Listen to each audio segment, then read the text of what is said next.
Kasama po natin si Lola. Ano po pala niya, Lola? Eberlina. Berlina. Nakita po natin siyang umiiyak kanina. Lina ang kalaya. Ba't po kayo naiyak, Lola? Hirap na po kami. Nagkiti yung anak ko. Ako lang ang naghanap buhay. Sa kanila lahat po? Pati po yung mga anak niya? Oo.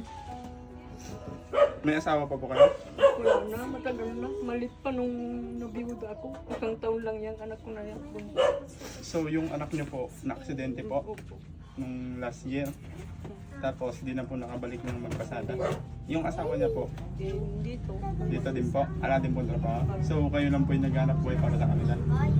Ganun po pala talaga yung pagmamahal ng isang inasano, no? Sa anak po, no? Hindi mo talaga na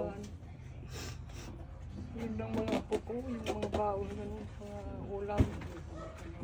Ano po bang trabaho nyo namang ginagawa? Wala, nagtatanim lang, Tanim po, nagbubuhay ganun. lang. Lalo ngayon, walang tubig, walang irigasyon. Ewan ko paano itong mabuhay na. Sabog tanim po ata ngayon eh. Oo, Di patay po ang negosyo. Ang trabaho niya. ang talaga na. Yan po. Hingi kang tulong po. Ano pong gusto nyo sabihin sa mga sponsor po? Sa mga nakakapanood. Ano sasabihin ko na? Ano, Hingi po yung tulong. humingi ako ng tulong. Anak, yung anak ko na aksidente. Hindi makatrabaho. Ako lang ang nagtatrabaho para sa amin, yung mga apo kong nag-aaral.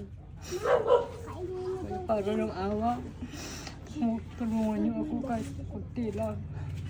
Wala kaming pagkukuha na nakikipasada lang sa Manila yung anak ko. Umuwi dito, alam niya mo lang, aksidente naman na. Kaya para yun ng awa. Pagod na rin ako. Matanda na ako na naghahanap po.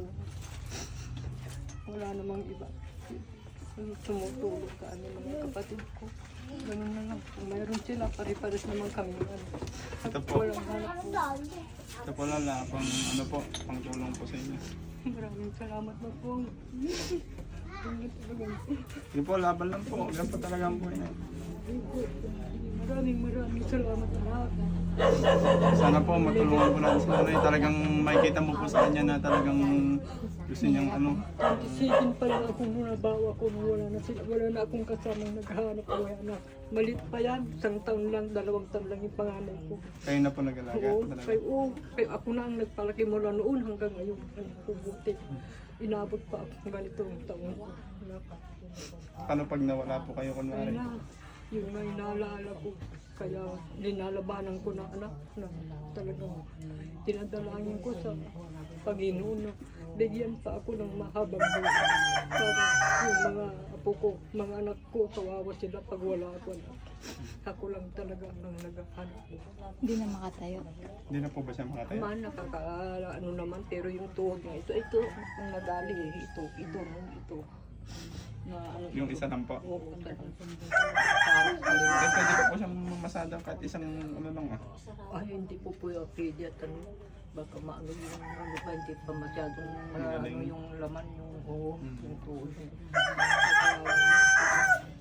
Maraming salamat na. Maraming salamat po sa sponsor po na nagbigay kay Nanay. God bless you po.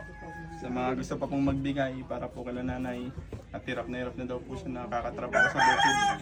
Bukid po ano, Kinakaya ko lang anak tungkol lang sa mga apo ko. para po sa Wala mga naman magkinto yung mga apo ko. May kaya dyan lang kami pag-asa. Sana yung anak ko kung hindi ganyan yung mga anak ko. Sige po, maraming salamat po. Sige po na, laban lang po. Sige. Sige po. Sige, ito din anak. Salamat po.